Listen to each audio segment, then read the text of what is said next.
ಅವರಿಗೂ ಕೂಡ ನಾನು ಹೃತ್ಪೂರ್ವಕವಾಗಿ ಈ ಕಾರ್ಯಕ್ರಮಕ್ಕೆ ಸ್ವಾಗತವನ್ನು ಕೋರ್ತಾ ಇದ್ದೀನಿ. ಅಧ್ಯಕ್ಷರಾಗಿರ್ತಕ್ಕಂಥ ಸನ್ಮಾನ್ಯ ಸುಂದರೇಶ್ ಸರ್ ಅವರು ಆಗಮಿಸಿದ್ದಾರೆ. ಅವರಿಗೂ ಕೂಡ ನಾನು ಹೃತ್ಪೂರ್ವಕವಾಗಿ ಸ್ವಾಗತವನ್ನು ಬಯಸ್ತಾ ಇದ್ದೇನೆ. ಹಾಗೆಯೇ 3ನೇ ಸ್ಥಾನವನ್ನು ತಂದುಕೊಟ್ಟಂತ ಸಮಸ್ತ ಎಲ್ಲ ಮುಖ್ಯ ಶಿಕ್ಷಕ ಬಂಧುಗಳಿಗೆ, ಸಹ ಶಿಕ್ಷಕ ಬಂಧುಗಳು, ನಿಮ್ಮೆಲ್ಲರಿಗೂ ಕೂಡ ನಾನು ಹೃತ್ಪೂರ್ವಕವಾಗಿ ಸ್ವಾಗತವನ್ನು ಕೋರ್ತಾ ಇದ್ದೀನಿ. ಹಾಗೆಯೇ ಈ ಕಾರ್ಯಕ್ರಮವಾಗಿ ಪರೋಕ್ಷವಾಗಿ ಸಹಕಾರ ನೀಡಿರ್ತಕ್ಕಂಥ ಎಲ್ಲರಿಗೆ ಹೃತ್ಪೂರ್ವಕವಾಗಿ ಸ್ವಾಗತವನ್ನು ಕೋರ್ತಾ ಇದ್ದೀನಿ.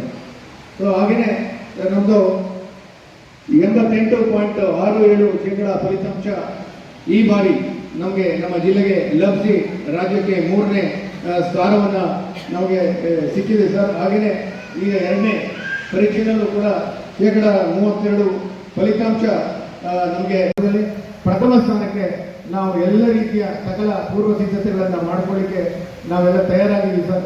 ತಮ್ಮ ಮಾರ್ಗದರ್ಶನದಲ್ಲಿ ಮುಂದಿನ ವರ್ಷ ನಾವು ಪ್ರಥಮ ಸ್ಥಾನಕ್ಕೆ ಖಂಡಿತ ಪ್ರಯತ್ನವನ್ನು ಮಾಡ್ತೇವೆ ಅಂತಕ್ಕಂಥ ಮಾತನ್ನು ಹೇಳ್ತಾ ಎಲ್ಲರಿಗೆ ಮತ್ತೊಮ್ಮೆ ನಾನು ಸ್ವಾಗತವನ್ನು ಕೋರಿ ನನ್ನ ಮಾತನ್ನು ಮುಗಿಸ್ತೇನೆ ಸರ್. ಜೈ ಹಿಂದ್. ಕೋರ್ತಾ ಇದ್ದೇವೆ. ಈಗ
ಯಾರು ಇವತ್ತು ನಮ್ಮ ಸಾಧನೆಯನ್ನು ಬಹಳ ಉನ್ನತ ಮಟ್ಟಕ್ಕೆ ತಗೊಂಡು ಹೋಗಿದ್ರಿ. ನೀವೆಲ್ಲರೂ ಕೂಡ ನನ್ನ ಜಿಲ್ಲೆಗೆ, ರಾಜ್ಯಕ್ಕೆ ಒಂದು ಕೀರ್ತಿ ಅಂತಕ್ಕಂಥದ್ದನ್ನು ಈ ಸಂದರ್ಭದಲ್ಲಿ ನಾನು ಹೇಳಲಿಕ್ಕೆ ಇಷ್ಟಪಡ್ತೀನಿ.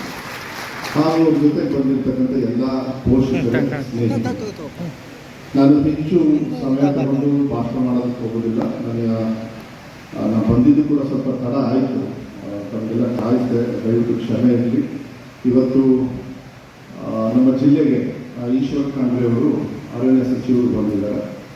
ಅವರು ಕೆಲವು ಈ ಕಡೆ ಭಾಗದ ಕೆಲವು ಸಮಸ್ಯೆ ಬಗ್ಗೆ ನಾನು ವೈಯಕ್ತಿಕ ನೀವೇ ಬಂದು ಕೆಲವು ಸಮಸ್ಯೆಗಳನ್ನ, ಯಾಕೆ ತಮಗೆಲ್ಲ ಗೊತ್ತಿದೆ ಈ ಕಡೆ ಭಾಗದಲ್ಲಿ ನಮ್ಮ ಅರಣ್ಯ ಜಮೀನುಗಳಲ್ಲಿ ಎಷ್ಟು ಸಮಸ್ಯೆ ಇದೆ ಅಂತ. ಅದಕ್ಕೋಸ್ಕರ ಕರೆದಿರೋದ್ರಿಂದ ಅವರು ಆ ಕಾರ್ಯಕ್ರಮ ನಿಮಿತ್ತ ಬಂದಿದ್ದಾರೆ. ಸೊ ನಾನು ಅಲ್ಲೂ ಕೂಡ ಹೋಗ್ಬೇಕಾದ್ರೆ ಅಧಿಕಾರಿಗಳೆಲ್ಲ ಕೂಡ ಬಂದಿದ್ದಾರೆ. ಸಾಯಂಕಾಲದವರೆಗೂ ಕಾರ್ಯಕ್ರಮ ಬಂದಿದೆ. ಆದರೆ ನಾನು ಈ ಕಾರ್ಯಕ್ರಮಕ್ಕೆ ನಾನೇ ವೈಯಕ್ತಿಕವಾಗಿ ಬರ್ತೀನಿ ಅಂತಕ್ಕಂಥದ್ದನ್ನು ನಾನು ಭಾಳ ಸಂತೋಷದಿಂದ ನನ್ನ ಅಧಿಕಾರಿಯವರು ಹೇಳಿದ್ದೆ. ಯಾವುದೇ ಕಾರಣಕ್ಕೂ ಯೂಶಲಿ ಏನಾಗ್ತದೆ, ಕೆಲಸಕ್ಕೆ ನೀವೇ ಮಾಡ್ಕೊಂಡ್ಬಿಡಿ ಅಂದ್ಬಿಡ್ತೀವಿ. ಆದರೆ ನನ್ನ ಜಿಲ್ಲೆಗೆ ಇವತ್ತು ಈ ರಾಜ್ಯದಲ್ಲಿ 3ನೇ ಸ್ಥಾನ ಕೊಟ್ಟಿರ್ತಕ್ಕಂಥ ಕೀರ್ತಿ ನಮ್ಮ ವಿದ್ಯಾರ್ಥಿಯವರಿಗೆ, ಅವರ ಪೋಷಕರಿಗೆ, ನಮ್ಮ ವಿದ್ಯಾರ್ಥಿಯ ಎಲ್ಲ ಶಿಕ್ಷಕ ವೃಂದದವರಿಗೆ ನಾನು ಇದನ್ನು ಸಂಪೂರ್ಣವಾಗಿ ಅರ್ಪಣೆ ಮಾಡ್ತೀನಿ. ದಿಸ್ ಅ ಫ್ಯಾಕ್ಟ್, ಅಂದರೆ ಇದು ಜೆನ್ಯೂನ್ ರಿಸಲ್ಟ್ ಇದೆ. ನಾನು ನಮ್ಮ ಜಿಲ್ಲಾ 3ನೇ ಸ್ಥಾನಕ್ಕೆ ಬಂದಿದೆ. ಹೋದ್ಸತಿ ಎಲ್ಲೋ 12-13 ಇರಬೇಕು, ನನಗೆ ಗೊತ್ತಿಲ್ಲ. ಇಲ್ಲ ಬೇರೆಯವರು 1ನೇ ಸ್ಥಾನದಲ್ಲಿರೋರು 17ಕ್ಕೆ ಹೋಗಿದ್ದಾರೆ ಅಂತ ನಾನು ಹೇಳೋದಿಲ್ಲ. ಇದನ್ನು ಭಾಳ ಸೂಕ್ಷ್ಮವಾಗಿ ನಾನು ಮಾಧ್ಯಮದಲ್ಲೂ ಕೂಡ ನೀವು ನೋಡಿದ್ದೀವಿ. ಕೆಲವು ಟೀಕೆಗಳು ಬರ್ತಾರೆ, ಅದ್ರ ಬಗ್ಗೆ ನಾನು ಹೆಚ್ಚು ತಲೆ ಕೆಡಿಸ್ಕೊಳ್ಳೋಕೆ ಹೋಗೋದಿಲ್ಲ. ಯಾಕೆಂದರೆ ನಮಗೆ ಸನ್ಮಾನ್ಯ ಸಿದ್ದರಾಮಯ್ಯ ಸಾಹೇಬರು, ಮನೆ ಮುಖ್ಯಮಂತ್ರಿಗಳು ಮತ್ತು ಉಪಮುಖ್ಯಮಂತ್ರಿಗಳು ಡಿ ಕೆ ಶಿವಕುಮಾರ್ ಅವರು ಕೊಟ್ಟಿರೋದು ಮೊದಲು ಏನೇ ಆದರೂ, ಯಾಕೆಂದರೆ ಭಾಳ ಇಲಾಖೆ ಈ ಅಂತ ಹೇಳಿದರೆ ಈ ರಾಜಕಾರಣದೊಳಗೆ ಸರ್ಜಿಯವರೇ, ನೀವು ಡಾಕ್ಟ್ರು, ಈಗ ಹೊಸದಾಗಿ ಬಂದಿದ್ದೀರಿ, ಈಗೆಲ್ಲ ನಿಮ್ಗೆ ಆಗಲೇ ಅನುಭವ ಆಗಿರಬೇಕು. 1 ತಿಂಗಳಲ್ಲಿ ಎಮರ್ಜೆನ್ಸಿ ಆಗಿ ನಾನು ಹೇಳಕ್ಕೆ ಹೋಗಲ್ಲ ಏನು ಸಹಾಯ ಮಾಡ್ತಾ ಇದ್ದೀವಿ ಅಂತ. ನಿಮ್ಮ ಕೈ ಮುಗಿದ್ರೆ ಗೊತ್ತಾಗ್ತದೆ. ಆದರೆ ಏನಾಗ್ತದೆ, ರಾಜಕಾರಣದಲ್ಲಿ ಒಂದು ಸೇಮ್ ಇದೆ ಈ ವಿಶೇಷವಾಗಿ. ಯಾರು ಒಬ್ಬ ಮಂತ್ರಿನ ಹಾಳು ಮಾಡಬೇಕು ಅಂತ ಹೇಳಿದರೆ ಅವ್ರಿಗೆ ಶಿಕ್ಷಣ ಇಲಾಖೆ ಕೊಟ್ಟರೆ ಆಟೋಮೆಟಿಕ್ಕಾಗಿ ಅವ್ರು ಹಾಳಾಗೋಗಿರ್ತಾರೆ. ಆದರೆ ನಾನು ಹೇಳ್ತೀನಿ, ಇಲ್ಲ, ಇದು ನನ್ನ ಸೌಭಾಗ್ಯ, ಇಂಥ ಮಕ್ಕಳಿಗೆ ಸೇವೆ ಮಾಡ್ತಕ್ಕಂಥ ಕೆಲಸವನ್ನು ಮಾನ್ಯ ಸಿದ್ದರಾಮಯ್ಯ ಕಷ್ಟದ ಇಲಾಖೆಯನ್ನು ಕಷ್ಟದ ಸಂದರ್ಭದಲ್ಲಿ ಕೊಟ್ಟಿದ್ದಾರೆ. ನಾವು ಕೆಲವು ನಿರ್ಧಾರಗಳನ್ನು ಭಾಳ ಕಡಖಂಡಿತವಾಗಿ ನಾನು ತಗೊಂಡಿರೋದು ನಿಜಾನೆ. ಮೊದಲೇದಾಗಿ ಏನು ಅಂತ ಹೇಳಿದರೆ, ಸ್ವಲ್ಪ ಪರೀಕ್ಷೆಯನ್ನು ಪವಿತ್ರತೆಯನ್ನು ಕಾಪಾಡಬೇಕಾಗಿದೆ. ಅದಕ್ಕೆ ಇವತ್ತು 3ನೇ ಸ್ಥಾನಕ್ಕೆ ಶಿವಮೊಗ್ಗ ಬಂದಿದೆ, 1ನೇ ಸ್ಥಾನಕ್ಕೆ ಮಂಗಳೂರು ಹೋಗಿದೆ. ಬೇರೆ ಅವ್ರು ಸ್ಥಾನ ಪಡೆದಿದ್ದಾರೆ ಅನ್ನೋದಕ್ಕಿಂತ, ಯಾಕೆಂದರೆ ಎಲ್ಲರೂ ಕೂಡ ನಮ್ಮ ಮಕ್ಕಳೇ. ನಾನು ಇನ್ನೇ ಯಲಬುರ್ಗಿಯಲ್ಲಿ ಇದ್ದೆ, ಅಲ್ಲೆಲ್ಲ ಸ್ಥಾನ ತುಂಬ ಕೆಳಗೆ ಹೋಗ್ಬಿಟ್ಟಿದ್ದಾರೆ. ಮೇಲ್ಮನೆಯಲ್ಲಿ ಭಾಳ ಕಾಟ ಕೊಡ್ತಾರೆ ನಮಗೆ. ಆದರೆ ಆ ಕಾಟಕ್ಕೆ ಸಮಸ್ಯೆ ಸೃಷ್ಟಿ ಮಾಡಿದವರು ನಿಮ್ಮ ಸರ್ಕಾರದವರು ಹಿಂದೆ, ಅದೇ ನನ್ನ ಪ್ರಾಬ್ಲಮ್ ಆಗಿರೋದು. ಆದರೆ ಬೇರೆಯವರಿಗೆ ಟೀಕೆ ಮಾಡೋದಕ್ಕೆ ನಾನು ಹೇಳ್ತಾ ಇಲ್ಲ, ಆದರೆ ಸಮಸ್ಯೆಯನ್ನು ಅರ್ಥ ಮಾಡ್ಕೊಳ್ಳಿ. ಯಾಕಂದ್ರಪ್ಪ ಬಂದಮೇಲೆ 12,000 ಟೀಚರ್ಸು ಇವತ್ತು ಮಕ್ಕಳಿಗೆ ಪಾಠವನ್ನು ಹೇಳ್ಕೊಡ್ತಕ್ಕಂಥ ಕೆಲಸವನ್ನು ಕೇವಲ 10 ತಿಂಗಳಲ್ಲಿ ಮಾಡಿದ್ವಿ. ಇದು ಸಾಧನೆ ಹೌದು ಅಲ್ಲ, ಹೇಳಿ ನೋಡೋಣ. ಕರೆಕ್ಟ್ ತಾನೆ? ಟೀಚರ್ಸ್ ಕೊಟ್ಟಿಲ್ಲ, ಅದಕ್ಕೆ ಏನು ಕೊಟ್ಟಿದ್ದಾರೆ ಅನ್ನೋದು ಬಹಳ ಬೇಕಾಗ್ತದೆ. ನಾನು ಬೇರೆಯವ್ರಿಗೆ ಟೀಕೆ ಅಲ್ಲ, ನನಗೆ ಸಹಾಯ ಬೇಕು, ವಿರೋಧ ಪಕ್ಷದ ಮಾರ್ಗದರ್ಶನ ಬೇಕು. ಯಾಕೆಂದ್ರೆ ನನಗಿಂತ ಎಕ್ಸ್ಪರ್ಟ್ಸ್ ಇದ್ದಾರೆ, ಇಲ್ಲ ಅಂತ ಹೇಳಿ. ಆದರೆ ನೀವು ಎಕ್ಸ್ಪರ್ಟ್ಸ್ ಇದ್ದರೆ ನನ್ನ ಬಗ್ಗೆ ಕಾಮೆಂಟ್ ಮಾಡೋಕ್ಕಿಂತ ಮುಂಚೆ ನಿಮಗೆ ಅಧಿಕಾರ ಇತ್ತಲ್ಲ, ನೀವೇನು ಮಾಡಿದ್ದೀರಿ ಅಂತೇಳಿ ನಾನು ಪ್ರಶ್ನೆಯನ್ನು ಮಾಡಬೇಕಾಗ್ತದೆ. ಅದಕ್ಕೆ ನಾನು ಮಕ್ಕಳಿಗೆ ನಾನು ಹೆಚ್ಚು ಎಳೆದು ಮಾತಾಡೋದ ಪೌಷ್ಟಿಕತೆಯನ್ನು. ನಮ್ಮ ಈಗ ಭಾಗ್ಯಗಳನ್ನು ಕೊಟ್ಟು ಇಲ್ಲ ಇವತ್ತು ದುಡ್ಡಿಲ್ಲ ಅಂತ ಅಂದ್ರೂ ಹೋದ್ಸತಿ 1 ಮೊಟ್ಟೆ ಇರೋದನ್ನ ನಾವು ಪೌಷ್ಟಿಕತೆ is nutrition is a problem. Correct ಅಲ್ಲ ಡಾಕ್ಟರ್? ನೀವು ಒಪ್ಕೊಳ್ತೀರ, ಹೌದಾ? ನ್ಯೂಟ್ರಿಷನ್ ಪ್ರಾಬ್ಲಮ್ ಬರ್ತಾನೆ ಎಲ್ಲಿರ್ತದೆ, ಅದು ನ್ಯೂಟ್ರಿಷನ್ ಪ್ರಾಬ್ಲಮ್ ಆಗ್ತದೆ. ಸರ್ಕಾರ ಸಹಾಯ ಮಾಡಬೇಕು. 1 ಮೊಟ್ಟೆ 8ನೇ ಕ್ಲಾಸ್ವರೆಗೂ ಕೂಡ 10ನೇ ಕ್ಲಾಸ್ವರೆಗೂ ಮಾಡಿದ್ವಿ ನಮ್ಮ ಸರ್ಕಾರ ಬಂದ ಮೇಲೆ. 1 ವಾರದಲ್ಲಿ 1 ಕೊಡೋದನ್ನ ನಾವು ವಾರದಲ್ಲಿ 2 ಮಾಡಿದ್ವಿ. ಇನ್ನು 25-30 ದಿವಸದೊಳಗೆ ಅದನ್ನು 6ಕ್ಕೂ 6 ಮಾಡಿ ತೋರಿಸ್ತೀವಿ. ಹೆಂಗೆ ಮಾಡ್ತೀವಿ ಅನ್ನೋದು ನನಗೆ ನಾನಿನ್ನೂ ಘೋಷಣೆ ಮಾಡಿಲ್ಲ. 6 ವಾರದಲ್ಲಿ. ಯಾಕೆಂದರೆ ನಾನೊಬ್ಬನೇ ಮೊಟ್ಟೆ ತಿನ್ನೋರಲ್ಲ, ನಮ್ಮ ಬಡ ಮಕ್ಕಳು ಕೂಡ ಅವ್ರ ಮನೆಗೆ ಹೋಗಿ ಊಟ ಮಾಡೋಕ್ಕಾಗಲಿಲ್ಲ ಅಂದರೆ ಶಾಲೆಯಲ್ಲಿ ಹೊಟ್ಟೆ ತುಂಬ ಊಟ ಮಾಡಿ ಒಳ್ಳೆ ಬುದ್ಧಿಯನ್ನು ತಕ್ಕಂಥ ಕೆಲಸವನ್ನು ಪೌಷ್ಟಿಕತೆಯಿಂದ ಮಾಡಬೇಕು ಅಂತ ಹೇಳಿ. ಬರೀ ಹಾಲು ಕೊಡೋರು, ಮುಂಚೆ ಬರೀ ಹಾಲು ಕೊಡೋರು, ನಾವು ಅದನ್ನು ರಾಗಿ ಪೌಡರ್ ಹಾಕಿ ಎಲ್ಲ ಶಾಲೆಯಲ್ಲೂ 55 ಲಕ್ಷ ಮಕ್ಕಳಿಗೆ ಇವತ್ತು ಹಾಲಲ್ಲಿ ರಾಗಿ ಮಿಕ್ಸ್ ಮಾಡಿರ್ತಕ್ಕಂಥ ಅವ್ರಿಗೆ ಪೌಷ್ಟಿಕತೆಯನ್ನು ಕೊಡ್ತಕ್ಕಂಥ ಕೆಲಸ ಈ ಮಧು ಬಂಗಾರಪ್ಪ ಇವತ್ತು ನಾವು ಆಗಲೇ ಇದನ್ನು ಶುರು ಮಾಡಿದ್ವಿ. ಇಡೀ ರಾಜ್ಯದಲ್ಲಿ ಎಲ್ಲ ಕಡೆಯೂ ಕೂಡ ನಡೀತಾ ಇದೆ.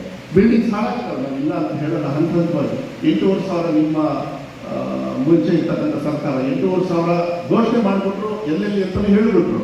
ಆದರೆ ದುಡ್ಡನ್ನ 1,000 ಚಿಲ್ಲರೆ ಇಡೋದ ಬರೀ 300 ಇಟ್ಟು ಹೋಗ್ಬಿಟ್ರು. ನಾನು ಸಿಕ್ಕಾಕಾಗುತ್ತೆ. ಕೊನೆಗೆ ಮಾನ್ಯ ಸಿದ್ದರಾಮಯ್ಯವರು 500 ಕೋಟಿ ಕೊಟ್ಟು ಮತ್ತೆ ಅದಕ್ಕೆ ಏನು ಸಫಿಷಿಯಂಟ್ ಇದೆ. ಯಾಕಂದ್ರೆ ಯಾವುದೇ ಸರ್ಕಾರ ಮೇಲೆ ಬಂದಾಗ ಕೊಡಲೇಬೇಕು, ಬಹಳ ಸುಲಭವಾಗಿದೆ. ಆ ದುಡ್ಡನ್ನ ನಾನು ಒದಗಿಸ್ತಕ್ಕಂಥ ಏನಾದರೂ ನಾನು ಶಾಲೆಗಳು ನಮ್ಮ ಸಿದ್ದಪ್ಪ ನಿಮಗೆಲ್ಲ ಚೆನ್ನಾಗಿ ಗೊತ್ತಲ್ಲ, ದುಡ್ಡು ಇಟ್ಟಿರ್ಲಿಲ್ಲ, ಅದು ಪ್ರಾಬ್ಲಮ್ ಆಗ್ಬಿಡ್ತು ನನಗೆ. ನಾನು ಸಿದ್ದರಾಮಯ್ಯ ಸರ್ ಇಲ್ಲ ಸರ್, ಯಾವುದೇ ಕಾರಣಕ್ಕೂ ಕ್ಯಾನ್ಸಲ್ ಮಾಡಬೇಡಿ, ದಯವಿಟ್ಟು ಮಕ್ಕಳಿಗೆ ಆ ಶಾಲೆಯ ಎಷ್ಟೋ ಜೊತೆ ನೀವೆಲ್ಲ ಮಕ್ಕಳು ಓದಿರೋದು ಕೆಲವು ಕಡೆಗೆಲ್ಲ ಬಹಳ